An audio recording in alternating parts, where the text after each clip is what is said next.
Welcome to this special edition of Poetic Lines. A few years ago, I had the pleasure of interviewing Dzvinia Orlowsky about her 6th book of poems, Bad Harvest, which explores how her Ukrainian-American heritage impacts how she views the world. During the pandemic, when people around the globe were confined to their homes, Dzvinia collaborated with writer Ali Kinsella to translate poems by the acclaimed Ukrainian poet Natalka Birlat-Serkievitz. Dzvinia and Ali spent nearly a year shaping the poems into a collection called Eccentric Days of Hope and Sorrow. The book was published in late 2021 by Lost Horse Press. Dzvinia hoped the book would introduce readers in the United States to Natalka's graceful, imagistic work, which often deals with love, loss, and confinement. Yet when Russia invaded Ukraine in early 2022, Eccentric Days of Hope and Sorrow earned international acclaim. The book was a finalist for the 2022 Griffin International Poetry Prize and was shortlisted for the 2022 Derek Walcott Prize in Poetry and the National Translation Prize. The book won the 2020-2021 American Association for Ukrainian Studies Translation Prize, which was awarded in 2022. Dzvinia never dreamed that a project that helped her through one unimaginable tragedy, the COVID pandemic, could help readers understand the resilience of the Ukrainian people as they resist Russian aggression week after week. I'm delighted to have Dzvinia here today to talk about her experiences in the past 2 years and how they have strengthened her sense of mission and resolve as a poet and a Ukrainian-American. Dzvinia, welcome back to the studio. It's so good to see you. Elizabeth, it's fantastic to be here again. Thank you so much. There's so much for us to talk about today, from the timeliness of Natalka's poems, even though most of them were written in the 1980s and 1990s, to the horror of the situation in Ukraine. To get us started, would you read a poem from Eccentric Days of Hope and Sorrow? Oh, thank you, Elizabeth. Yeah, I'd love to. And the poem that I thought would be interesting to read is a poem she wrote about the Chernobyl tragedy in the nuclear reactor tragedy in 1986. The poem is actually a long one. It's in 4 longish sections, but I thought I would read the second section just to give everybody some sense of her tone and her imagery. And I think it's one of her most beautiful sections. And the poem is titled May. Yes, we passed through that terrifying spring of scorching sun and radiant leaves, of wasteland abundance of mechanically fertile world, God's invisible first impulses of mutations in flowers. Maybe a new humanity will arise from them one day after us, just as we too arose from near extinct lizards, ruins of cells. Yes, we survived that spring until recently weak school children appeared, milk damp on their lips, poets who no longer hurt. We, passive inert, and others put out the fire, the reactor's red heat. We, in our white robes holding dosimeters, in police epaulets, in military uniforms, young pregnant women and girls with children unborn, victims and rescuers in the hot heart of Europe. That was stunning. And those lines sound almost prophetic, as if Natalka were looking ahead to the future and describing our time. What strikes you about that poem? First of all, that anybody could put on paper that kind of event, that kind of tragedy. But I agree, it does seem prophetic, and it does seem like it foreshadowed things to come, though it was so horrific, nobody really thought, oh, this is going to happen again. But sure enough, in the beginning of 2022, Putin reclaimed Chernobyl and kind of held that hostage, and then in March went to southern Ukraine and kind of reclaimed another nuclear reactor. That one was very key to internet and mobile communications, so there was a lot of concern about those communications being interrupted. and now we mentioned the threat of nuclear war as our part of our daily news.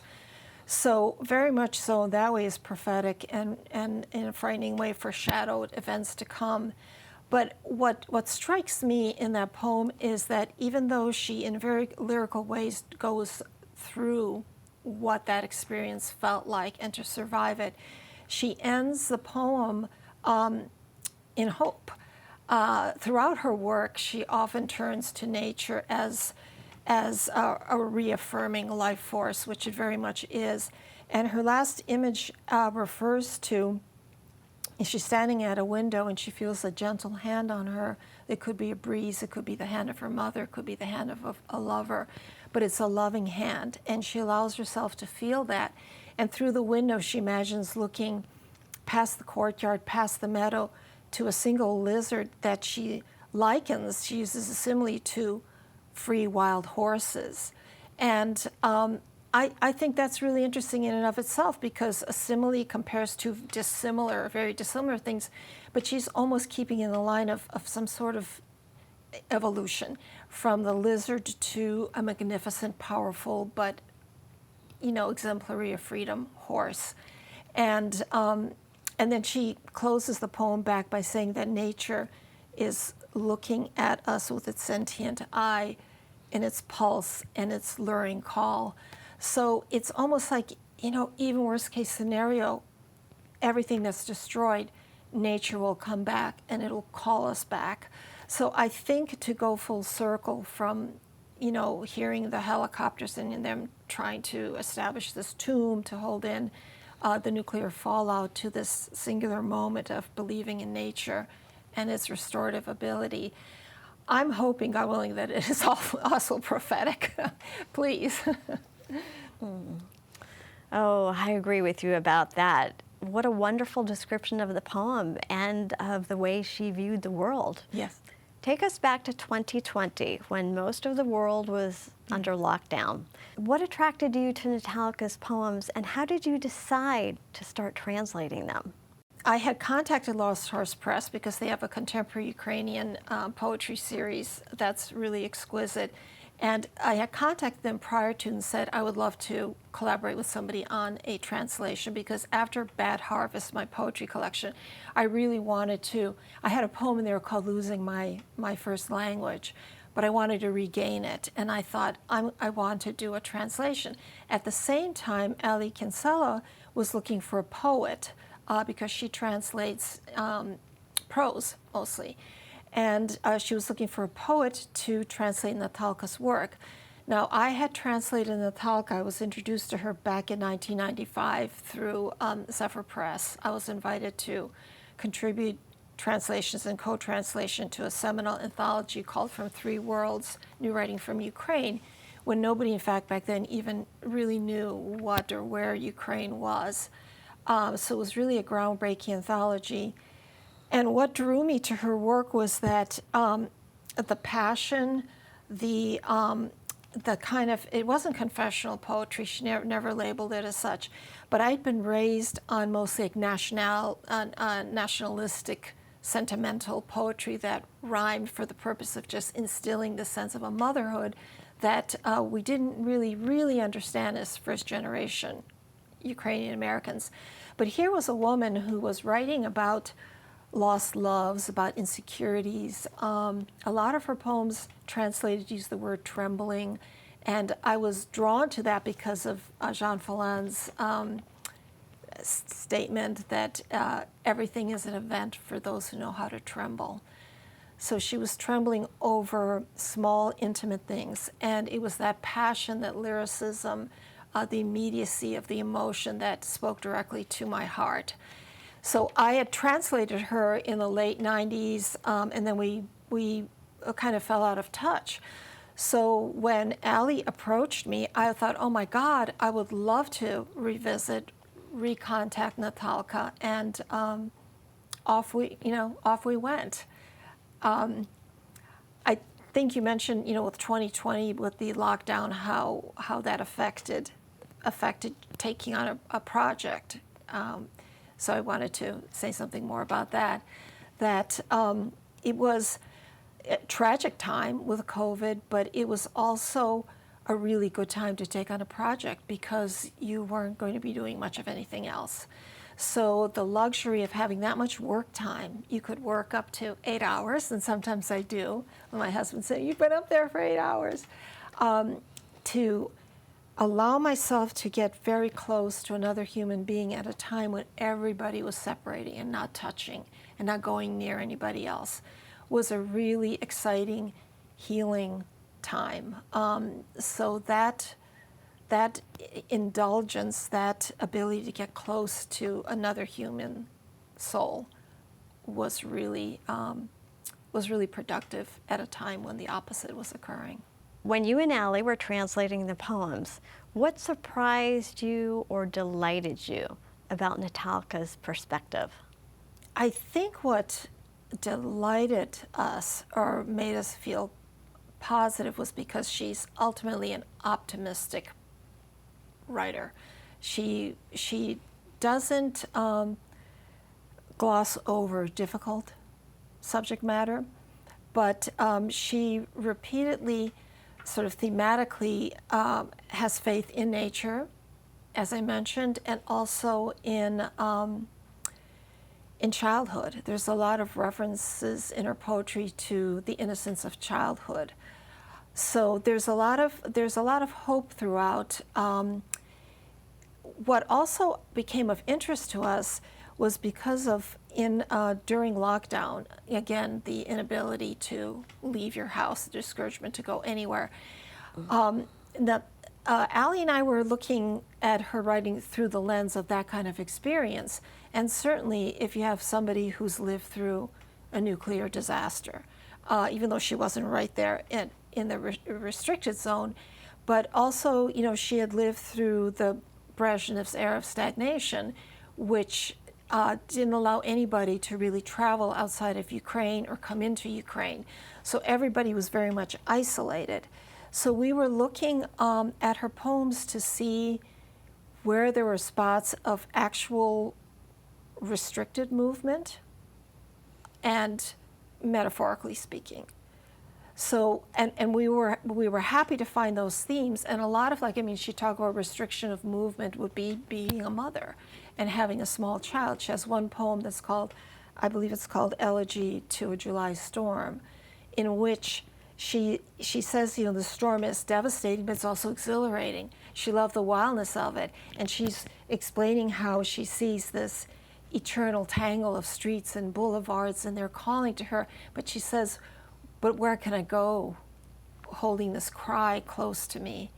And she words it beautifully. So there's the restriction of motherhood, there's the restriction, the political restriction where you couldn't travel anywhere, outside of Ukraine. She very much has a wonderful poem, Will Not Die in Paris, inspired by Cesar Vallejo's poem, I'll Die in Paris, or Black Stone on a White Stone.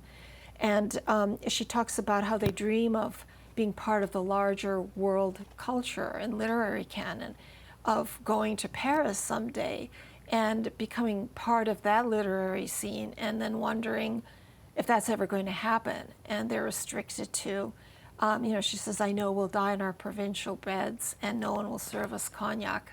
But again, she surprises because at the end, she in that poem, she basically kind of says, but let's stay here and have it happen here.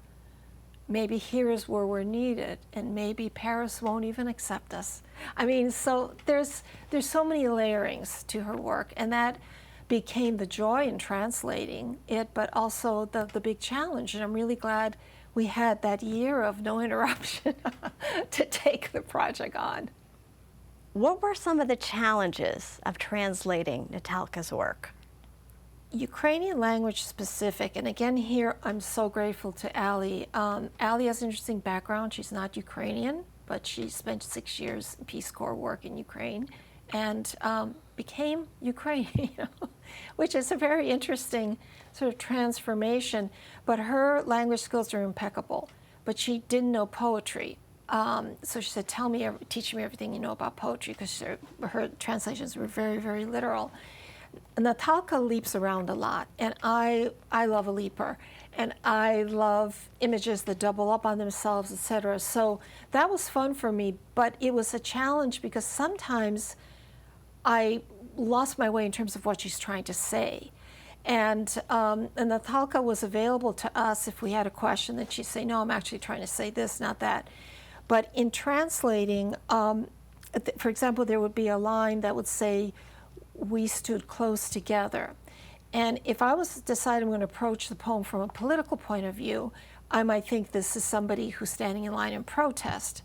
If I decide, well, I'm going to put a romantic spin on this, then that means something else. So you don't really know as you're exploring the poems. It turns out that was a love poem, and she was actually saying we were standing too close to each other, so we never saw each other from a distance to really appreciate each other independently of our relationship. But in translating or writing one's own, putting together one's manuscript, you really don't know the poet's tone until you've translated, I'd say, about 20 or 25 poems. Because you're guessing, are they being sarcastic? Are they being joyful? What are they being? And then, the first 10 poems you think you've got, the next 10 poems, like, wait a minute, there's something else here. So you have to revisit the first 10 poems. So it was kind of like, you do as much as you can, but then you have to look back and say, wait a minute, I've got her tone, her personality wrong in these poems. This is what she's emphasizing, not that. So that revision process is really where the translation work begins, because you're getting closer to that author's intention. On a nuts and bolts level, some of the challenges in Ukrainian for me were that tenses are gender specific. And so you can have, the tense doesn't change in the present tense, so the gender is the same. Like you can say, I dance, he dances, it won't change the verb. But if you're talking about I danced, and you want it from the female point of view, that verb will change. It will be different than if a man is saying I danced. So verbs are gender specific.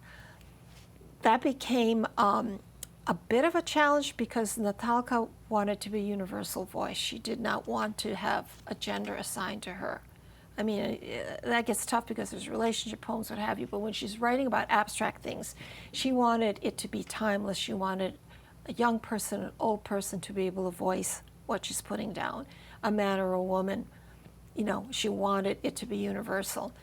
So sometimes that would be problematic in that she would switch tenses to keep that universality there, but it would shift the tense mid-poem.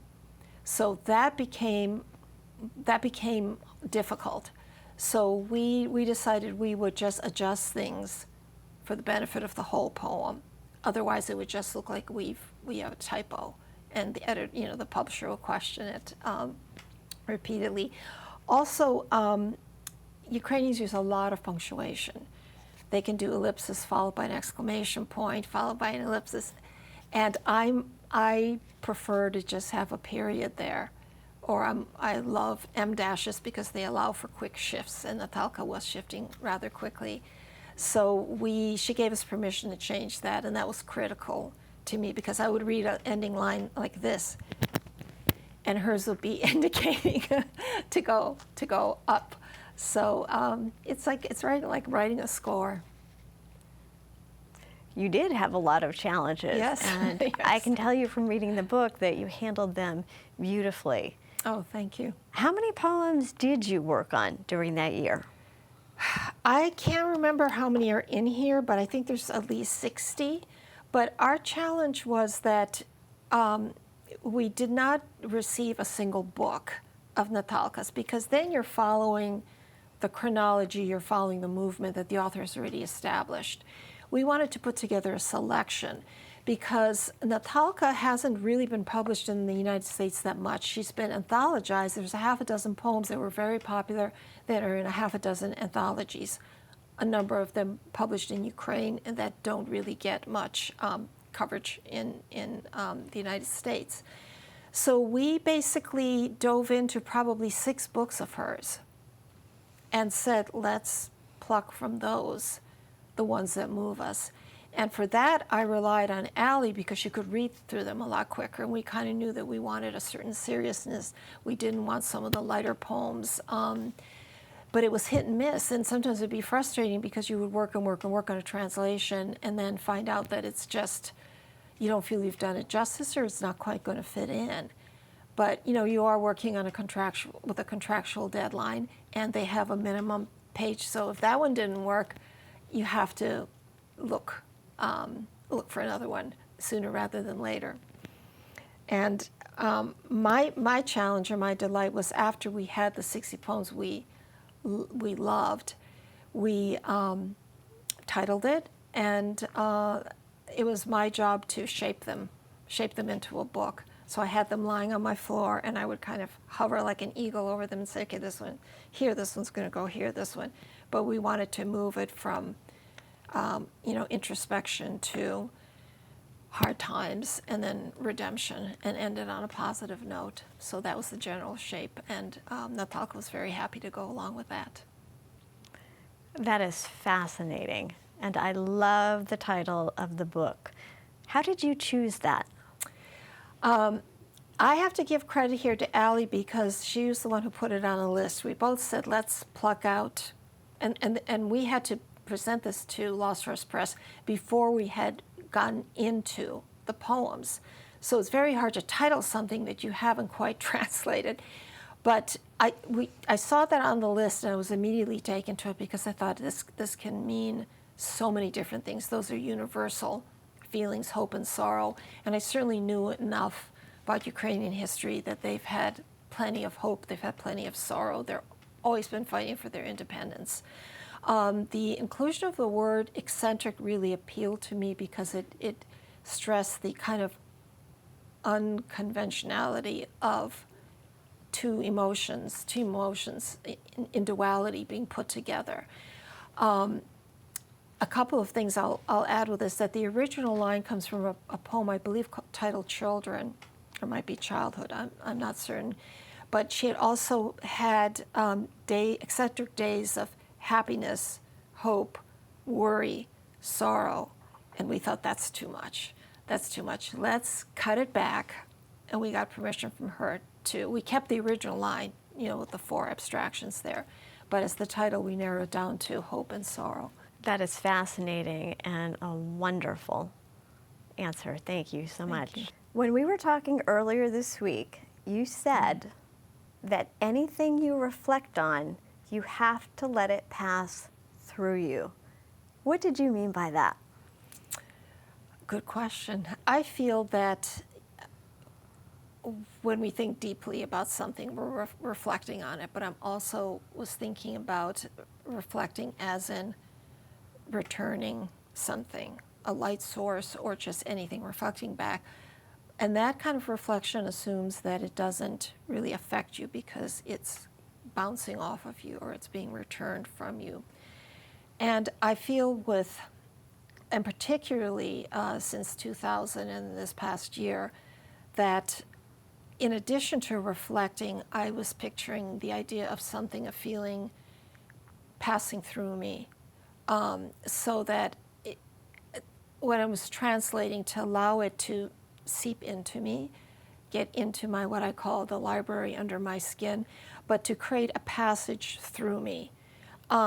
Because what I felt a lot coming out of this project was the blessing of having been given this project and the ability to use it toward a positive, helpful end during this really horrific time politically. But I firmly believe you can't just give something back or you can't hold on to it. You have to let it pass through you, go through your own heart, your own soul, your own feelings, and then leave you. So onto somebody else. So you're passing on something. Like with the translations, I don't necessarily feel that I'm presenting them, reflecting back what Natalka thinks.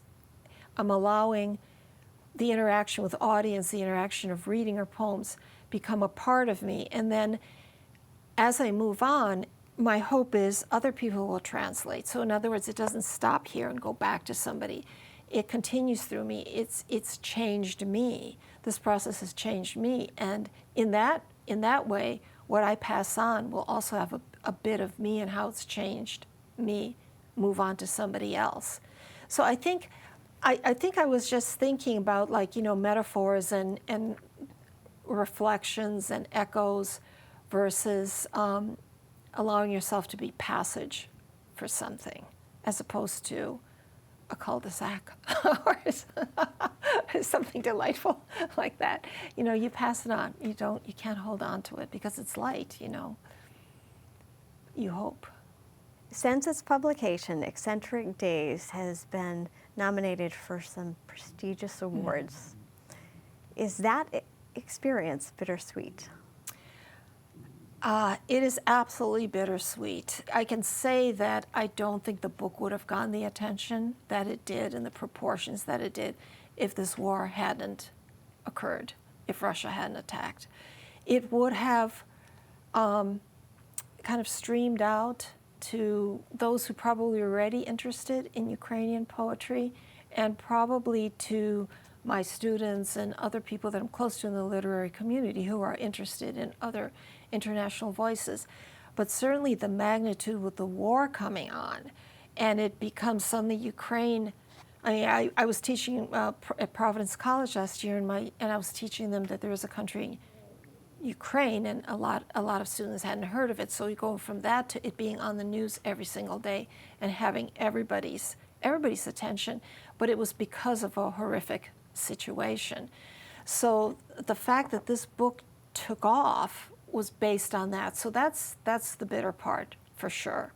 The sweet part of it is that everything that Russia is doing to annihilate, to silence, has backfired, because these books, these translations, and I'm just one of many translators, have passed on to safety.